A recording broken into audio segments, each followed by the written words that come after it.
රසමී එක්ක එකතු වෙන ඔයාලා හැමෝටම සුබ දවසක්. මුං අට ව්‍යංජනය හරි විදියටම හදන හැටි තමයි අද මම අරගෙන එන්නේ.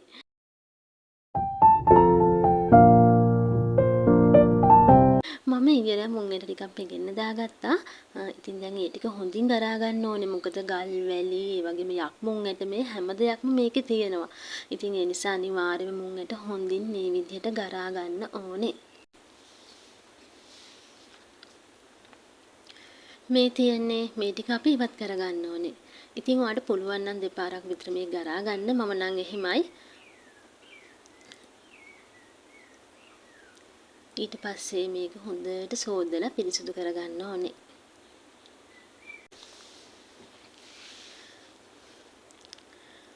මුං ඇට ටික මම තම්බ ගන්නේ ප්‍රෙෂර් කුකර් එකේ. ඒ නිසා මම වතුර ටිකයි තියන්නේ. මොකද ප්‍රෙෂර් කුකර් එකේ ඉක්මනටම මුං ඇට තැම්බෙනවා. අපි පෙඟෙන්නක් දාලානේ තියෙන්නේ. ඒ නිසා වතුර ටිකක් දාලා ලුණු ටිකක් එකතු කරගෙන ඔයා මේක ලිපේ තියන්න.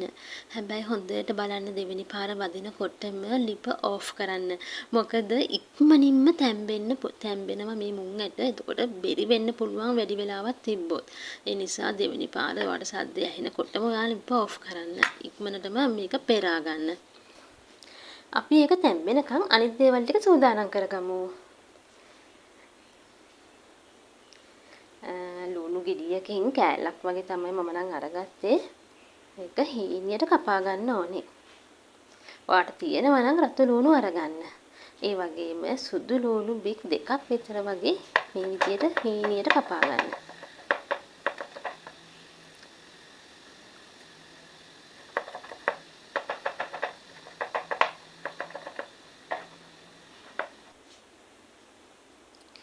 ඒ වගේම අම්මිරිස් කරලක්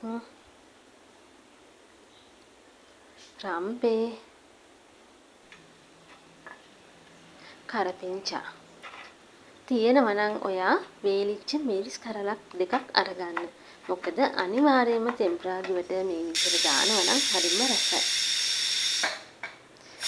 ඊට පස්සේ මේක ගන්නකොට හරිම පරිස්සමට ගන්න ඕනේ. ඉතින් දෙවෙනි පාර වැදුනට පස්සේ මම මේකේ තියෙන අර වාෂ්ප ටික එළියට යනකම් අරගෙන ඉන්නවා මෙන්න මේ විදිහට. නැත්තම් මේක ගොඩක් අනතුරුදායක දෙයක්. එකපාරටම අරින්න ගියොත් එහෙම ඊළඟට ආව පිච්චෙයි.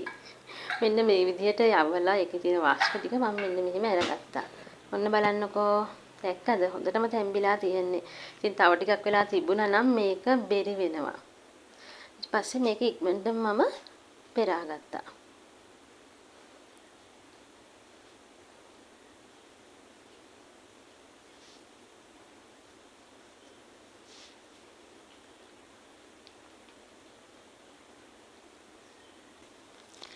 මේ විදිහට වතුර ටික බේරෙන්න ඇරලා මම මේක අරගත්තා. ඉතින් මම මේකෙන් ටිකක් අයින් කරගන්න මගේ බබාගේ ලන්ච් බොක්ස් එකට. ඉතිරි ටික තමයි මම අද උයන්න අරගන්නේ. ඊට පස්සේ මේකට කහ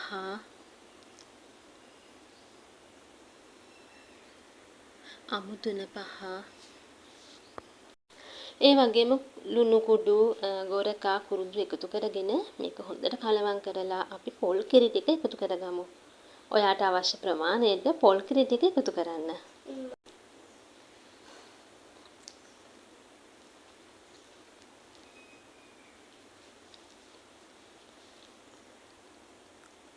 දැන් තියෙන තෙම්පරාදුව හදාගන්න එක. ඉතින් පොල් තෙල් ටිකක් මේ විදිහට එකතු කරලා ඒක හොඳට රත් වෙනකොට අප ටිකක් එකතු කරන්න.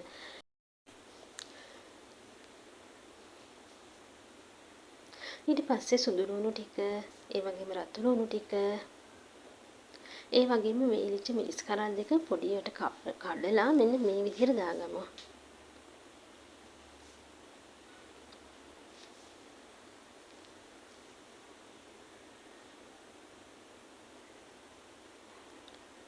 ඊට පස්සේ අම්මිරිස් ටිකත් එකතු කරලා මේක රන්වන් පාට වීගෙන වගේ එනකොට කරපිංච ටික, රම්පේ ටිකක් දාගමු.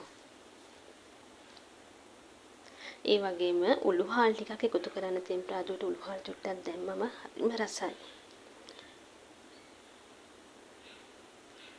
ලුණු කුඩු ටිකකුත් එකතු කරන්න.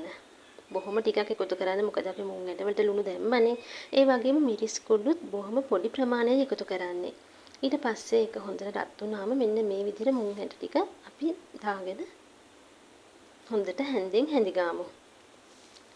හැබැයි හොඳට මතක තියාගන්න පොඩ්ඩක් හැන්දෙන් හැඳි ගන්නම වෙනවා නැත්තම් මේක කිරි එක කැටි වෙන්න පුළුවන්. දැන් නම් හොඳට තියෙනවා.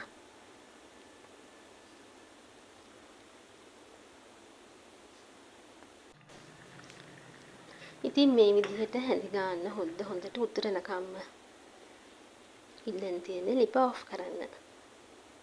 ඉතින් බලන්නකෝ නියමම රසවත් ගුණවත්ම කෑමක් තමයි මේ මුං ඇට. ඉතින් ඔයත් අදම වගේ කෑමට එකතු කරගන්න.